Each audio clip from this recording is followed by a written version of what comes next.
Hey guys, welcome to week 4. I am so excited about this week's project because it's going to give you a chance to be so creative and I cannot wait to see what you come up with.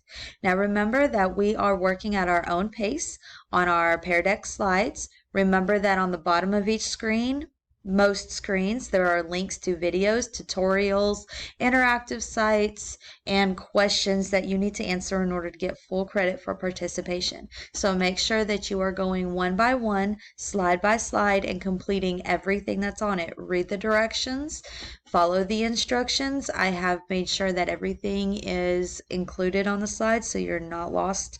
But if you have any questions, you can email me or you can meet me during my office hours, which the Google Meet link is also on the end of the slides for you for your information. All right. All right, y'all have fun. Please participate. Please upload your projects so I can grade them and see them. And I can't wait to see. Good luck.